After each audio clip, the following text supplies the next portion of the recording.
দাদা, আজকে আপনারা আরামবাগে যে মহকুমা শাসক কার্যালয়ে ডেপুটেশন দিলেন, ডেপুটেশনের বিষয়গুলো যদি একটু বলেন। হ্যাঁ, ডেপুটেশনের প্রথম 1 নম্বর যে পয়েন্ট ছিল, সেই 1 নম্বর পয়েন্টটা হচ্ছে যে এশায়ারের যে সমস্ত মানুষের হেয়ারিংয়ে হবে, হেয়ারিংয়ে গেছে যে সমস্ত নামগুলো, সেই হেয়ারিং আমরা শুনেছিলাম এর আগে সিদ্ধান্ত ছিল ডিএম অফিসে হেয়ারিংগুলো হবে, কিন্তু আমরা চাই ডিএম অফিসে হেয়ারিং হলে সাধারণ মানুষের যথেষ্ট কষ্টের কারণ হতেই পারে। কেন? সেই জন্য না, একটা প্রান্তিক, মনে করুন খানাকুল 2 নম্বর ব্লকের পলসপাই 1, পলসপাই 2,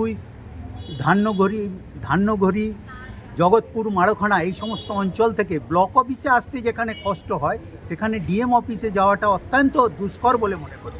সেই জন্যে সাহেব আমাদেরকে বললেন, এসডিও মহাশয় আমাদেরকে বলেছেন ওইগুলো যাতে লোকাল পঞ্চায়েত অফিসেই যাতে ব্যবস্থা করা হয়, হিয়ারিংয়ের ব্যবস্থা করা হয়, তার জন্যে উনি কথা দিয়েছেন এবং ওগুলো লোকাল পঞ্চায়েত অফিসেই হবে আর কিছু কিছু ব্লক অফিসে হবে।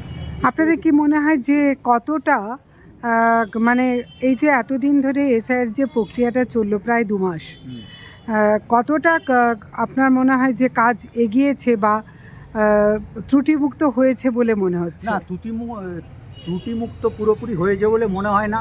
সেই কারণে আমরা এর আগে ডেপুটেশন দিয়েছিলাম এসডিও অফিসে, এসডিও সাহেবকে। আমরা এর সময়সীমা অন্তত আরও 1 মাস বৃদ্ধি করতে বলেছিলাম, কিন্তু তার জায়গায় আমরা দেখলাম মাত্র 1 সপ্তাহ সেটাকে বাড়ানো হলো। এটা যদি আরও এক মাস বা এইরকম বাড়ানো হতো, তাহলে আমার মনে হয় ত্রুটিমুক্ত ভোটার তালিকা তৈরি হতো। এখনও কিন্তু অনেক জায়গায় ফর্ম এখনও বহু মানুষ পায়নি, কিন্তু এটা 95% হয়েছে বলে আমি মনে করি। 95%। এবং এক্ষেত্রে আর্থমাত্র নির্বাচন একবারে সামনেই, প্রায় জানুয়ারি পড়লেই আপনার ভোটের বাদ দিয়ে এক প্রকার বাজলই এরকম ধরে নেওয়া যেতেই পারে। যদি সার্বিকভাবে না হয়, এখনও পর্যন্ত যদি কোথাও কোনো এখনও ফাঁক থাকে, তাহলে সেটাকে কিভাবে কার্যকরী করবেন? মহকুমা শাসক কি এই বিষয়ে আপনাদের কোনো আলোকপাত করেছেন? হ্যাঁ, মহকুমা শাসক এই বিষয়ে যথেষ্ট ওনার নজর দৃষ্টি আছে এবং বলেছেন আগামী দিনে যাতে ত্রুটিমুক্ত ভোটার লিস্ট তৈরি হয় তার ব্যবস্থা করবে, সর্বতভাবে চেষ্টা করবেন। আচ্ছা, আমাদের 2 নম্বর যে পয়েন্ট ছিল, যেটা মেন পয়েন্ট, হ্যাঁ, আমাদের 2 নম্বর পয়েন্ট হচ্ছে যে ওয়াকআপ 17 তারিখে 17ই নভেম্বর সেন্ট্রাল গভর্নমেন্ট, আমাদের রাজ্য সরকার ঘোষণা করলেন যে সেন্ট্রাল গভর্নমেন্টের যে ওয়াকআপ আইন, সেই ওয়াকআপ আইন মেনে ওই পোর্টালে, যে উমিদ পোর্টাল আছে, উমিদ পোর্টালে সমস্ত ওয়াকআপ সম্পত্তি তার সমস্ত কাগজপত্র লোড করতে হবে 5 তারিখের মধ্যে, 5ই ডিসেম্বরের মধ্যে। এত কম সময়ের মধ্যে সমস্ত ওয়াকআপ সম্পত্তি এবং প্রতিটা সম্পত্তির 44 থেকে 46টা ডকুমেন্ট লোড করা সম্ভব নয়। আমরা এসডিও সাহেবের কাছে আমরা জানিয়েছি যে আরামবাগ মহকুমায় যে সমস্ত ওয়াকআপ সম্পত্তি আছে, সেই সমস্ত সম্পত্তি কোনো সময়সীমা নয়, লোড হওয়া না পর্যন্ত ওর মেয়াদ বৃদ্ধি করতে হবে। যতক্ষণ পর্যন্ত সমস্ত ওয়াকআপ সম্পত্তি লোড না হবে, ততক্ষণ পর্যন্ত ওর মেয়াদ থাকবে। আর যে 3 নম্বর পয়েন্ট হচ্ছে ওয়াকআপ সম্পত্তি আমরা দেখেছি যে ওইগুলো লোড করা হচ্ছে খতিয়ান 1-এ লোড করছে। খতিয়ান 1-এ লোড হওয়া মানে ওটা সরকারের হাতে চলে যাওয়া এবং ওটা ভেস্টল্যান্ড বলে গণ্য হবে। এটা যাতে না হয় তার জন্য ওনাকে এটা একটু বুঝিয়ে বলুন, কারণ অনেকে এই ব্যাপারটা এখনো পর্যন্ত পরিষ্কার নন। হ্যাঁ, পরিষ্কার হচ্ছে সরকারের যে খতিয়ান 1, যখন আপনি রেকর্ড করেন কোনো সম্পত্তি, যদি আপনি খতিয়ান 1-এ যদি রেকর্ড হয়, খতিয়ান 1 মানে হচ্ছে সরকারের ভেস্টল্যান্ড। যে আমরা চাই না যে এই ওয়াকআপ সম্পত্তি সরকারের ভেস্টল্যান্ড হিসাবে গণ্য হোক। আমাদের মুসলিম সমাজের যে সম্পত্তি, অনেক তাদের বাবা, দাদা, কাকা, জ্যাঠার গায়ের রক্ত পরিশ্রম করা যে সম্পত্তি, সেই সম্পত্তি আপনি কি চাইবেন বা কোনো মানুষই কি চাইবে সেটা ভেস্টল্যান্ড হিসাবে গণ্য হোক? কেউই চাইবেন না ওটা সরকারের সম্পত্তি হয়ে যাক। তাই আমরা বলেছি 1 নম্বর খতিয়ানে যাতে সম্পত্তি লোড না হয় তার ব্যবস্থা করতে হবে এবং সেন্ট্রাল গভর্নমেন্টকে এর জন্য পদক্ষেপ নেওয়ার জন্য অনুরোধ জানিয়েছি। মোট কি 3টেই দাবি ছিল? না, মোট 3টেই দাবি ছিল। তাছাড়া আমরা দেখেছি পশ্চিমবঙ্গ সরকারের মুখ্যমন্ত্রী মমতা ব্যানার্জি নিজেকে যিনি মুসলিমদের মসিহা বলে গণ্য করেছিলেন, আজ তো দেখছি উনি মুসলিমদের মুসিবত হিসাবে পরিণত হয়েছেন। উনি মুসলিমদের সঙ্গে এত বড় বেইমানি, এত বড় জালিয়াতি আর কোনো মুখ্যমন্ত্রী সারা ভারতবর্ষে আর কোনো মুখ্যমন্ত্রী করেনি বলে মনে হয়। যে তামিলনাড়ুতে 6% মুসলিম, 6% মুসলিমের জন্যে সেখানকার সরকার সুপ্রিম কোর্টে কেস করেছে, কিন্তু আমাদের পশ্চিমবাংলায় সেটা 28 থেকে 30% মুসলিম। তাদেরকে ধোঁকা দিয়ে পশ্চিমবাংলার মুখ্যমন্ত্রী একটার পর একটা অন্যায় কাজ করেছিলেন। পশ্চিমবাংলার মুসলিম সমাজ আমাদের মুখ্যমন্ত্রীর এই অন্যায় কাজ মানবে না, মানবে না, মানবে না। আচ্ছা, হ্যাঁ, আরেকটা হচ্ছে আরান্ডি।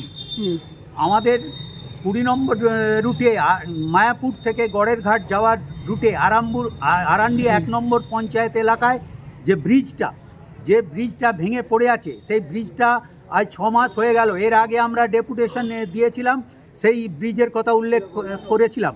এখনো পর্যন্ত সেই ব্রিজটা হয়নি। অথচ দেখুন, এই ব্রিজটা না হলে এলাকায় বহু মানুষের সমস্যা হচ্ছে। হ্যাঁ, খুবই সমস্যা হচ্ছে। এবং এসডিও মহাশয় বলেছেন ইমিডিয়েট আলাদা একটা পিটিশন আমাকে 4-5 জনের সই করিয়ে আমাকে দিন, আমি নিজে এর অ্যাকশন নিচ্ছি।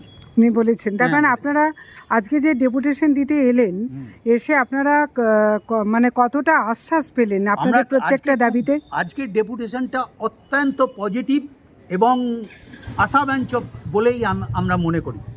আপনাদের একটু পরিচয়গুলো বলুন। আমার নাম নাজির হোসেন চৌধুরী, পশ্চিমবঙ্গ প্রদেশ কংগ্রেস সদস্য ও খানাকুল 2 নম্বর ব্লকের প্রেসিডেন্ট। আপনি? আমি রবীন্দ্রনাথ পাল, আরামবাগ টাউন কংগ্রেসের সহসভাপতি। আমি ভবানীপ্রসাদ মণ্ডল, হুগলি 2 আরামবাগ জেলা কংগ্রেস কমিটির সভাপতি। আপনি? আমি খানাকুল 1 নম্বর ব্লকের প্রেসিডেন্ট, নাম প্রদীপ কর। হুগলি জেলা যুব কংগ্রেসের সাধারণ সম্পাদক মিরাজ হোসেন। অনেক ধন্যবাদ। আমি আরও দুটো বলুন। বলি। আমরা আজকে এইচডিও সাহেবের কাছে তুলে ধরলাম একটা বিষয়। একটু জোরে বলুন। গতকাল আমি ভাবাদিঘির কাজটা পরিদর্শনে গেছিলাম। সেখানে গিয়ে ভাবাদিঘির লোকেদের বা পাশাপাশি লোকেদের একটা সেন্টিমেন্ট লক্ষ্য করলাম যে ওই এলাকাতে একটা যাতে স্টেশন তৈরি করা হয়, সেই দাবিটা ওরা আমাকে, মানে আপনারা ভাবাদিঘিতে একটা হল স্টেশনের জন্য দাবি করেছেন? পুরোপুরি স্টেশনের জন্য আমরা বলছি। আচ্ছা, হ্যাঁ, নাহলে কিন্তু ওখানে জনগণ কিন্তু ঠিকমতো পরিষেবা পাবে না। আর ওই স্টেশনটা হলে ওই সারাউন্ডিংস এলাকা, যেমন টাঁড়ুই, দশগড়া, উদয়পুর, ভাবাদিঘি, নবাসন, এই সমস্ত এলাকাটাতে সার্বিক একটা উন্নয়ন দেখা দেবে। আর যদি না হয় তাহলে কিন্তু ভাবাদিঘির একটা জনমানসের একটা বিরাট ক্ষোভ সঞ্চারিত হচ্ছে, যা হয়তো পরবর্তীকালে, মানে এখনই ক্ষোভ হচ্ছে কেন? এখনো তো স্টেশন তৈরি হলো না। স্টেশন তৈরি করার জন্য তো আবেদনটা ঠিকমতো যদি না হয়, যদি না করা হয় তাহলে তো পরে হবেই না। এই দাবিটা আপনারা এসডিওর কাছে করেছেন? আমি তুলে ধরেছিলাম। উনি বললেন যে আমরা যথাযথ কর্তৃপক্ষের কাছে এই দাবিটা আমরা জানাচ্ছি। আচ্ছা, হ্যাঁ বলুন। আমি একটা দাবি রেখেছি যে গড়ের ঘাট থেকে মায়াপুর পর্যন্ত রাস্তার দুধারে ইট, বালি, সিমেন্ট দেখে সব ব্যবসা করছে, ইমারতি ব্যবসা করছে। সেই ব্যবসার ফলে মানুষের প্রচণ্ড অসুবিধা হচ্ছে, যে কোনো মুহূর্তে অ্যাক্সিডেন্ট হতে পারে। এটা দীর্ঘদিন চলছে। এই পরিপ্রেক্ষিতে আমি এসডিও সাহেবের কাছ থেকে আশ্বাস পেয়েছি। একটু জোরে। হ্যাঁ, উনি বলেছেন যে আমরা এটা নিয়ে তদন্ত করে দেখছি। আচ্ছা। জ্যোতিষ জগতে অদ্বিতীয় ডক্টর অঞ্জন শাস্ত্রী, আপনার উজ্জ্বল ভবিষ্যতের একমাত্র দিশারি। Call for booking 7477886099 or log in www.anjanshastri.com। Download করুন আমাদের exclusive mobile app Astro Anjan.